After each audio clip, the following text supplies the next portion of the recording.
When I start incorporating the jab, I assume the frame once again, okay? So everything I do is going to come from here. It's going to leave from here and it's going to come right back to this same spot. So I just want to start practicing launching the hand out and open. I'm not making a fist until right before I strike.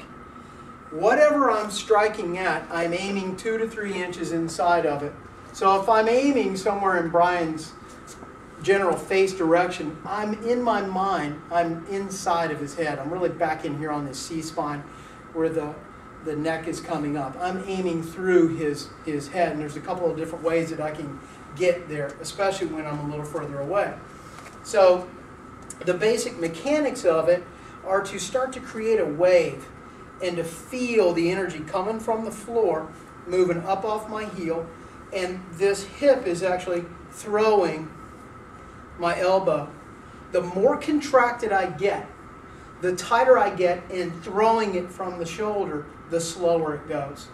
The looser it is, the more whip-like it is, the faster, the harder it goes. Let me say it again because I see everybody do the same thing.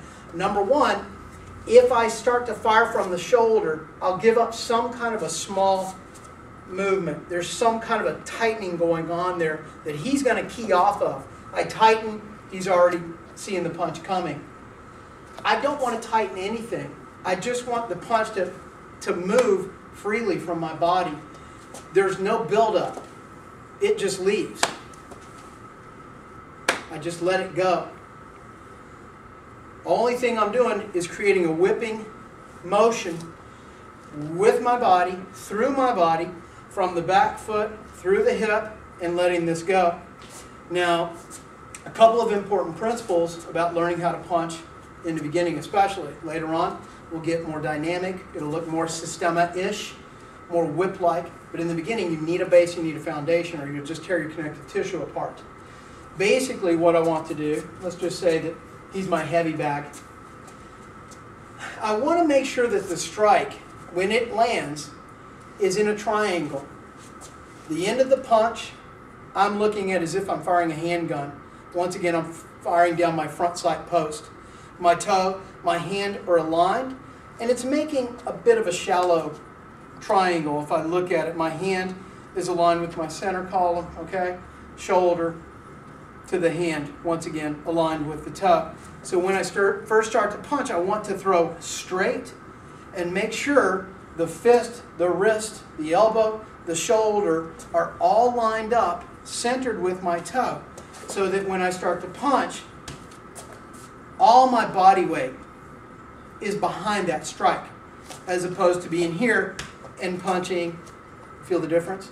Okay, both hurt, but big difference between having 190 pounds behind this strike and 190 pounds going this way and my arm doing it. Not that this can't hurt and knock you out. It can. It doesn't take a lot to knock a person out. But I'm not talking about knocking them out. I'm talking about hitting them one time and changing their mind about fighting the rest of the day. They want to go home. It's over right there. They get real intrinsic. They boogie and go. So I want to study the mechanics of my own body, how I can align this arm, how can I align this arm with my body, move the whip from the ground through, and then disengage from my shoulder blade as though I were firing a bow and arrow. I'm very stretched out here.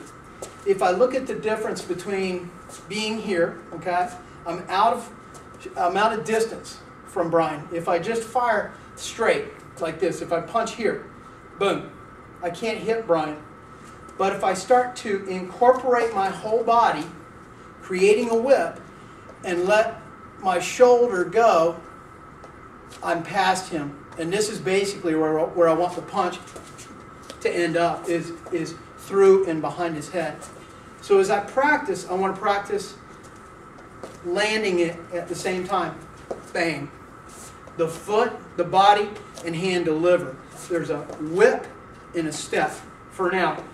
Put the body weight into it and just start moving across your line. Bam. And make sure you're breathing, blowing out every time.